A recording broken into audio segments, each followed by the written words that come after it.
Hello everyone, this is Senthilraj Rajendran. I'm going to present my topic ARM HPC today. Uh, so this is about ARM and high performance computing, from multi-threading to clusters. So what is high performance computing? Uh, HPC refers to the practice of computing the power in a way that delivers highest performance in order to solve a large problems in science, engineering, and business by getting out of a typical desktop or workstation setup. In other words, we can say HPC is the use of parallel processing, which is used to um, program effectively and quickly, uh, to make it simple. And so what is ARM? ARM is a hardware company that makes comprehensive products that are used in high performance computing. The products which are made by ARM are like 32-bit RISC microprocessor and 64 RISC microprocessors, graphic processors, cell libraries, embedded memories, enabling software, high speed connectivity products, peripherals, and development tools. They also provide comprehensive design services such as training, support, and maintenance, along with total system solutions. Okay, so what is ARM in HPC? Um, so ARM plays a huge role in HPC area by providing the components that are used in HPC. Uh, Algorithmic process creates some impacts that affect billions of people lives. Uh, they also plan for exascale computing that provides important power challenges to the industry. ARM always also delivers the enabling technology that is used in HPC. Apart from this, in high performance computing environments, the algorithmic processes create some impacts that affect billions of people lives, as I already discussed. And so next we are going to see multi-threading from ARM. What is multi-threading? It's ARM's very old and successful product or application. ARM is making a highly multi-threaded version of their processor core. Multi-threaded application can be used in optimizing the use of OpenVG. The main logic behind this is to avoid using multiple threads accessing a single data or context simultaneously. In case if it is required multiple threads accessing single context, then some kind of synchronizations are needed. This can be achieved by using one of the following methods that are like, um, the first one is waiting until OpenVG gets available, and the second one is performing some other task while waiting for the OpenVG context to be existing, and the third one is using only one OpenVG context for one thread.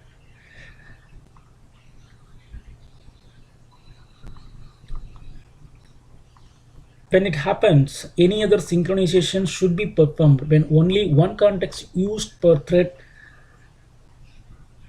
Then the path, paint, and any image objects can still be shared among multiple contexts. So this is all about multi-threading, and we are going to see the processors. Okay, so what is ARM processor? Um, ARM is also a huge leading supplier of the microprocessors. They all they also offer a wide range of processor cores which are high performance, power, and cost effective. Usually, there are three types of processors offered by ARM. They are Cortex A type, Cortex R type, and Cortex M type. So, what is Cortex A? So, it's a high performance and optimized one for the high operating systems.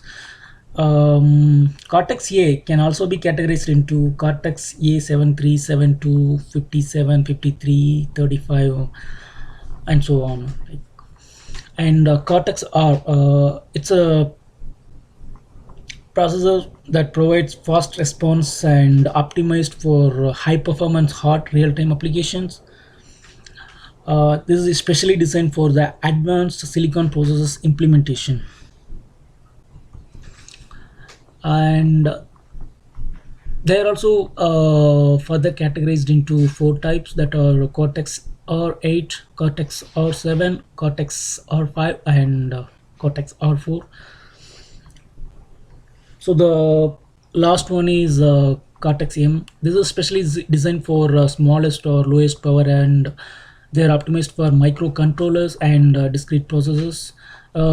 They offer superfine code density and compatible to C programs, and they are also providing high performance and efficiency. So next we are going to see multimedia. So our what are the multimedia devices offered by ARM? Uh, so they are especially produced for SoC.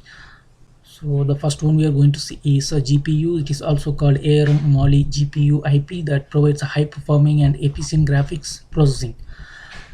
And the next one is Mali video processors. So they are advanced video technology and integrated with power effective and smaller in size. And the third one we are going to see is Mali display processors.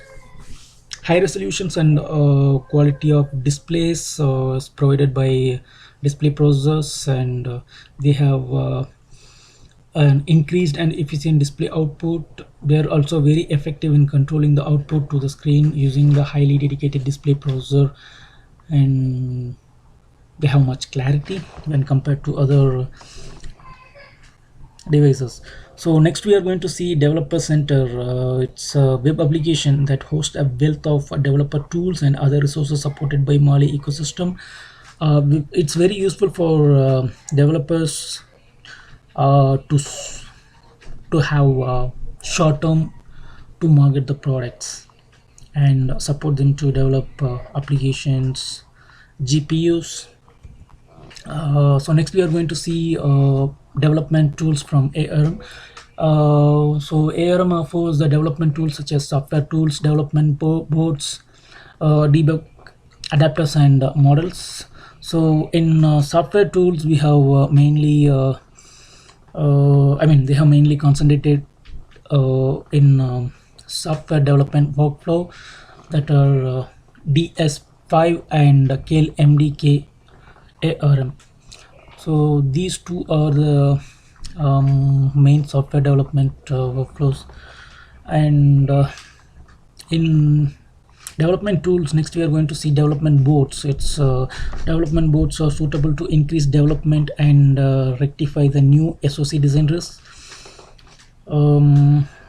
They are very much compatible with all the platforms. And next we are going to see debug adapters.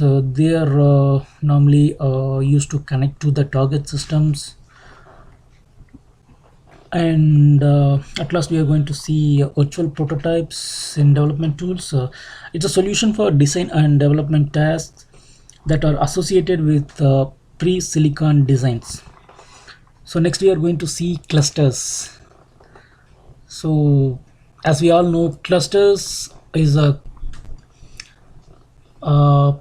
concept of grouping the system, or the machines So we can say cluster is nothing but a group of machines connected together by hardware cables. Like we can compare clusters with peer-to-peer processing in the networking applications. So HPC cluster was built by using NVIDIA Tegra 2 chips, and it's called TB Dabo. So I know it's a little difficult to pronunciate, and it has performance optimized dual core ARM Cortex A9 processor and built with PCIe support. It's mainly used for connecting 1 GB NIC, building a tree interconnect to 48 port switch. It also provides many application specific products such as image signal processors, video encoder and video encoder or decoder, and audio encoder or decoder.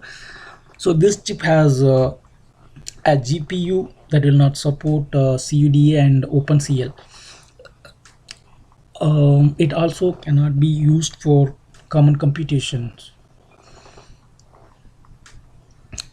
So mainly it's used in HPC systems to enhance the workloads and is heart of Q7 module. So Q7 module used in HPC is using 1 GB memory, which is DDR2 667, 16 GB storage of eMMC, and 100 MB NIC. It's also used to connect it can also be connected with USB cable, and it establishes PCIe connectivity with carrier board. Also it makes an upgrade when SoC is available. So it has 128 nodes for 16 blades. So when it is categorized or divided by the blades, 128 nodes consume 42 U track spaces.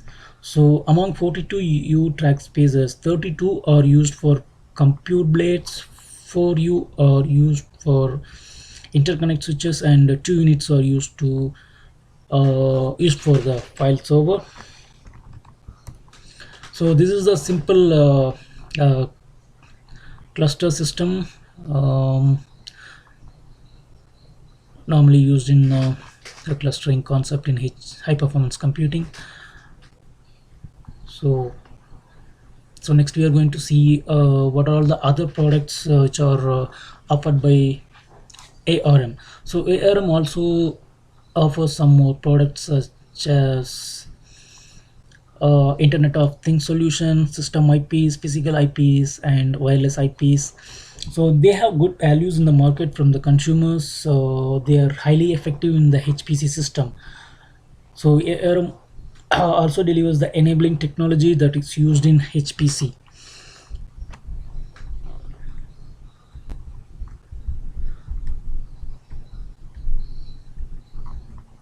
And one more thing about ARM cluster, um, they are very secured, and the one of the main objectives of building this cluster is to implement a HPC ready software stack to the ARM based systems. They are also used as a vehicle for the early application development and tuning. The ARM cluster architecture has the computing chip that is fixed in the chip cluster, and so at last uh, yes, I think that's it for the presentation. Thank you all for listening. Thank you so much. Bye.